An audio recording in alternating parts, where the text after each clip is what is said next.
to wind up in the end of September of last year being told that they had a Department of Black Studies, but they couldn't get any money for it since they didn't have any accreditation, and the college wouldn't give them any accreditation, so they had essentially nothing.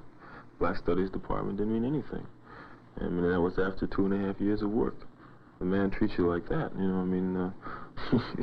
you gotta come out and call him for what he is, he's a dog. He's a racist dog. You gotta take him on. You either fight him because you believe in what you worked at, or you let him step on you like he's always done. The Student Center serves as a focal point of student activity. The center first opened its doors in September 1975. Due to the student action that took place in 1968 with the Third World Liberation Front, a coalition of various ethnic student groups. They were instrumental in creating what is now the Student Center, and established the Ethnic Studies Department here at SFSU, and in their respective schools and universities across the U.S.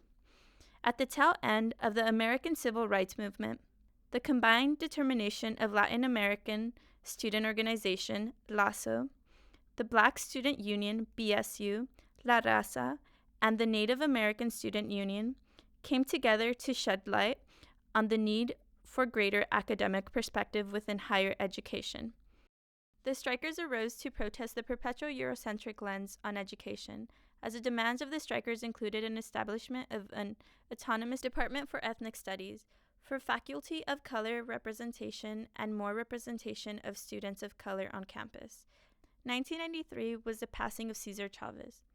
In the year prior, he spoke in the Student Center, with La Raza taking the lead and the other student organizations getting together as a coalition supporting the idea of naming the building after Cesar Chavez. Malcolm X Plaza and Cesar Chavez Building were both named by student activists and the Student Governing Board. Within years of calling the East Plaza Malcolm X, it became commonly referred to as the Malcolm X Plaza by the students that served within the governing board, as well as the support of the faculty that wanted to honor and make it official.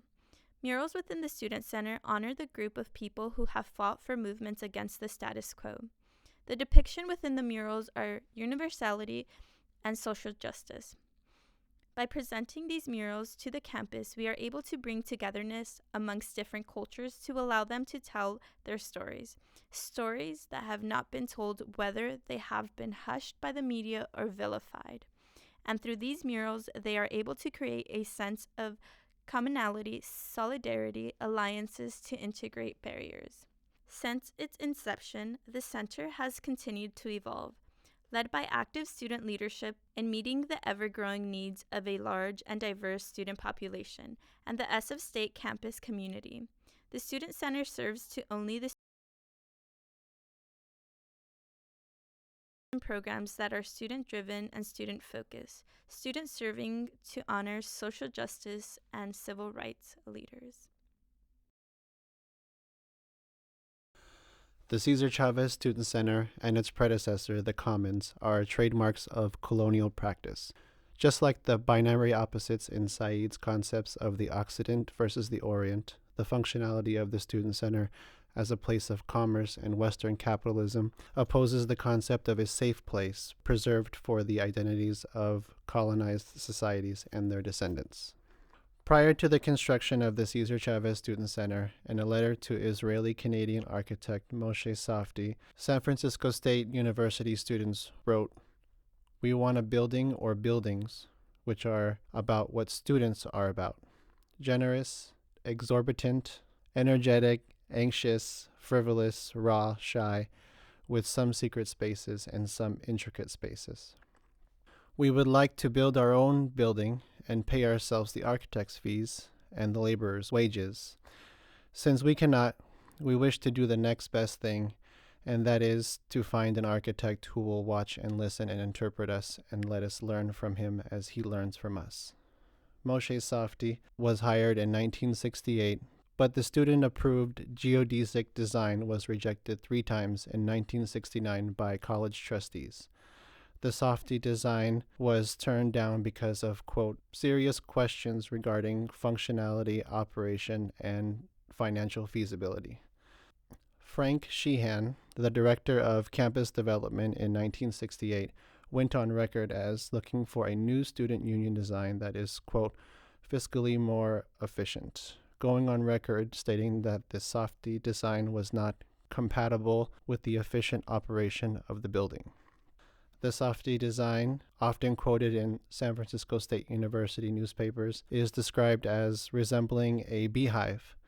Softy proposed a structure composed of an interlocking system of hex modules varying in size, whose sloping faces would be glazed and landscaped. Repeatedly, Sheehan comments on the main reason for the different direction was financial, with only the one mention of the building being inefficient.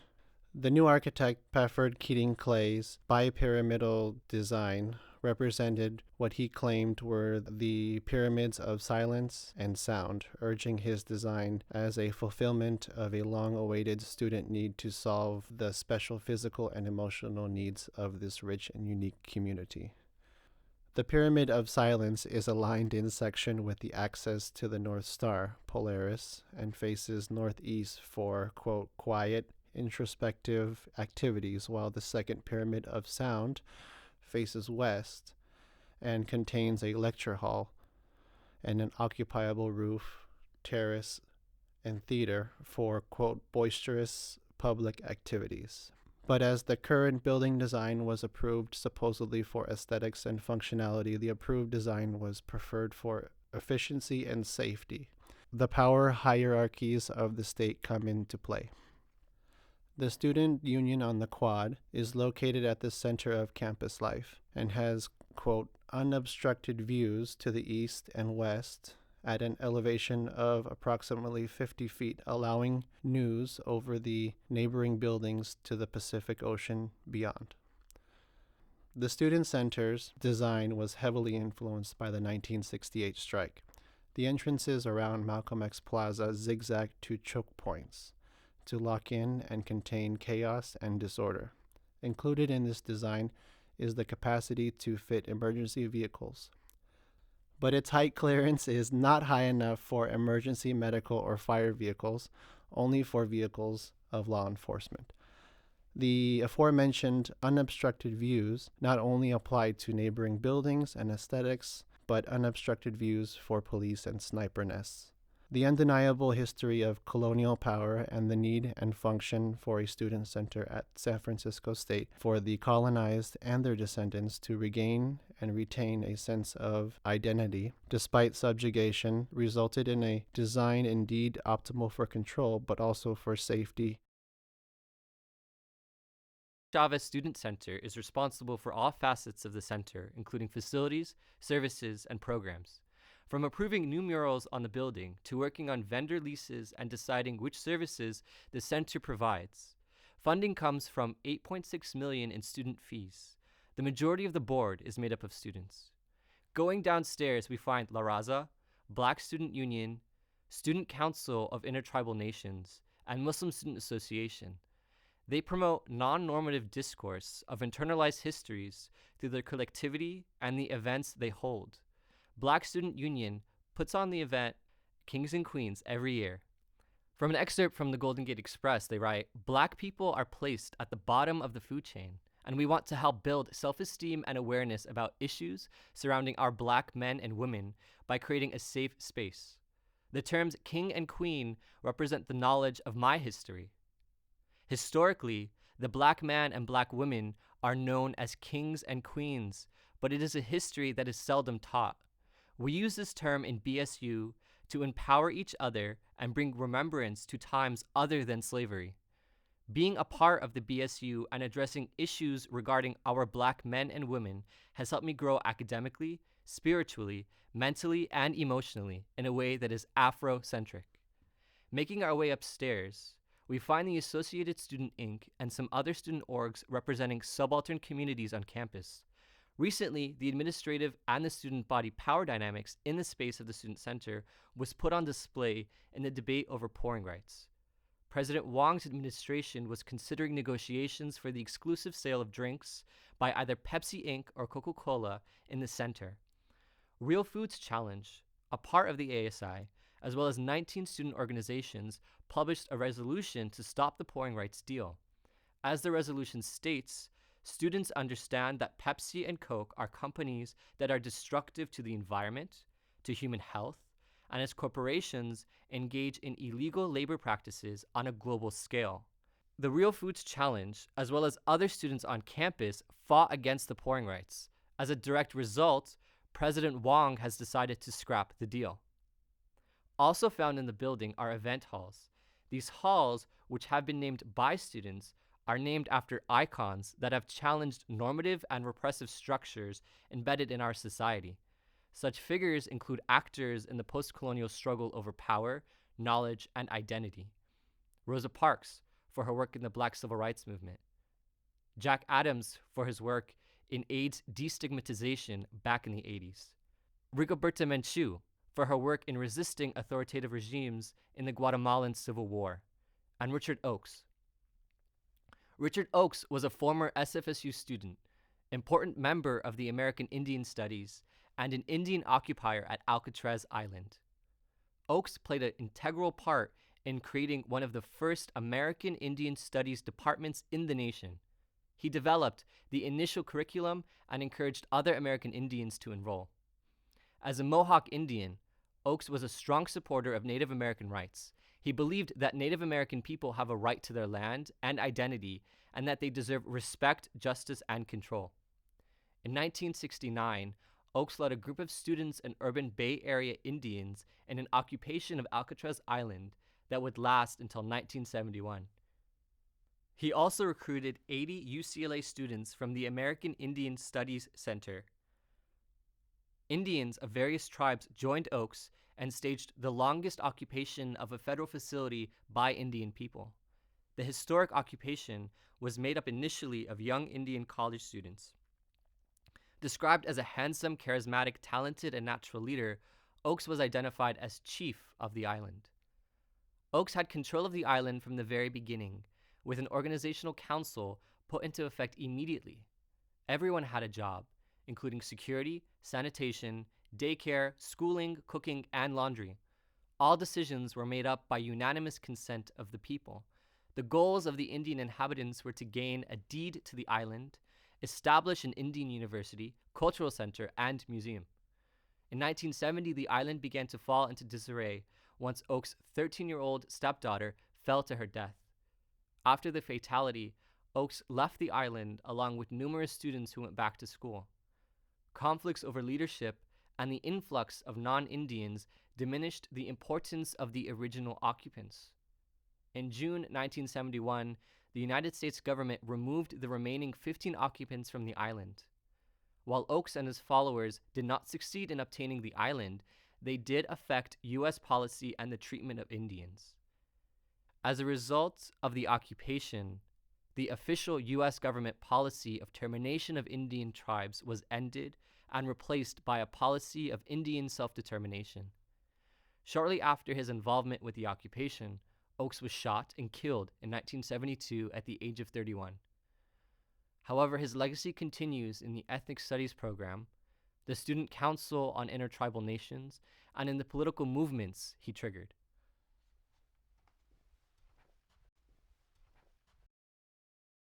The Cesar Chavez Center's mission statement is to provide, maintain, and develop facilities, programs, and support services that promote and enrich the educational, social, and cultural needs and objectives of our richly diverse campus and local communities. It celebrates diversity with a large selection of food from different cultures, which can be an example of hybridity as it has been crossbred to appeal to the palate of most Western students. They also celebrate diversity through different art forms, for example, adornments from global palettes that are marketed as exotic from within the Cesar Chavez space, music, which is often heard from the Malcolm X Plaza, and performance, one of which was put on by the Black Student Union. Away from the Thompson plantation, but it was finally learned to submit to God's goodwill. We're gonna go ahead and start this nigga out at $800. This performance was a retelling of the violent history of slavery from the Black perspective, rather than the dismissive portrayal by white America. Murals are a process of telling histories as well. There's the Cesar Chavez mural, in which Chavez is memorialized for his contributions to the farm workers movement for fair pay and working conditions for the subaltern, which in this case was agricultural workers, many of Mexican descent. Some other murals include the Malcolm X mural, the Filipino community mural, the Asian and Pacific Islander mural, the Palestinian cultural mural, and the Native American community mural. All murals seem to represent the struggle of different communities and events in which the power dynamics were not in favor of the other, or the subaltern. They are full of symbols about power and passive and creative resistance. These murals are powerful, from their vibrant colors to their massive sizes. Even their placement is one that forces viewers to admire them from below, which elicits respect. These murals, in being created by subaltern communities, take a transcultural approach in that they depict both experiences and communities, abroad and here, in their relationship with colonial structures, while simultaneously historicizing those conceptions.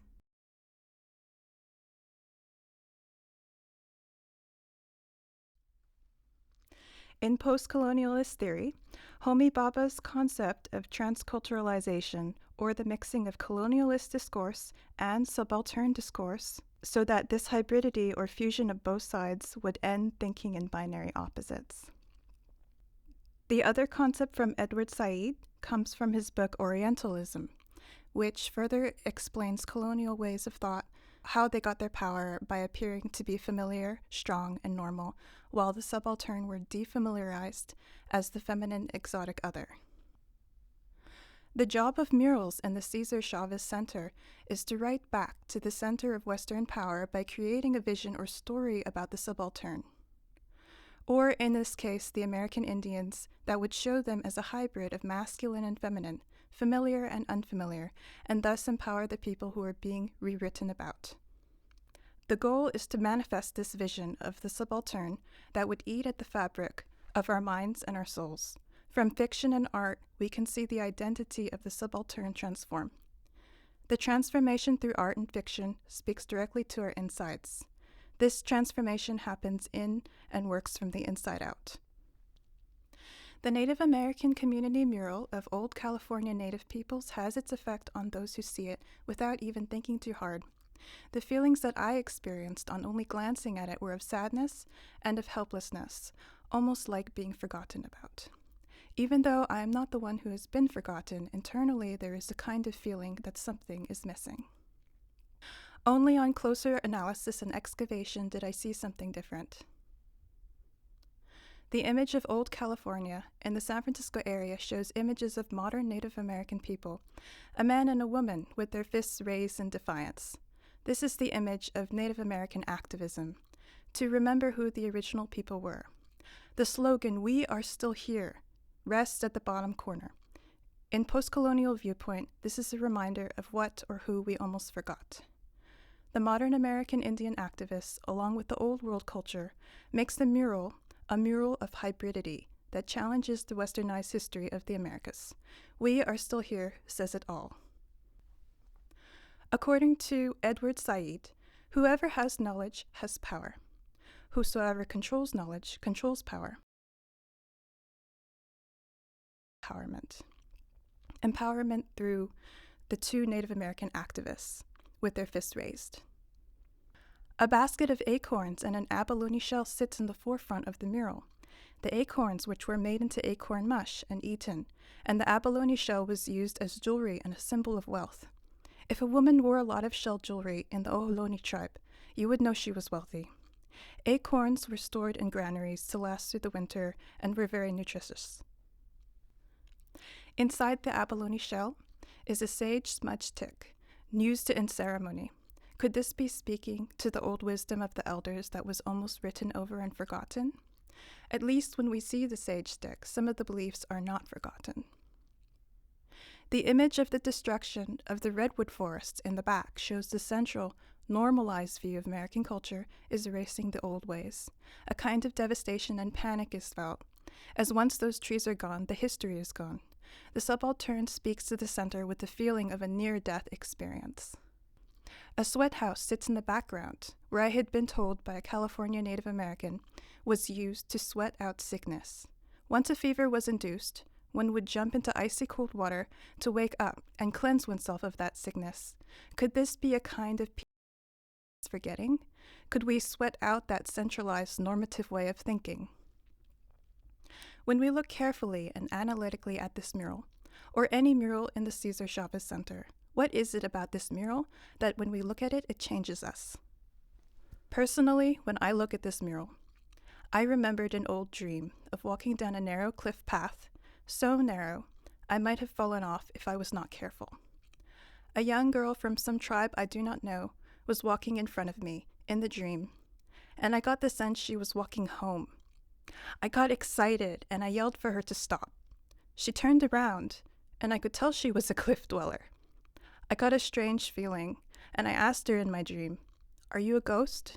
She nodded her head yes, and disappeared around the past corner where I could not follow her anymore. Was this a dream of history slipping through our hands?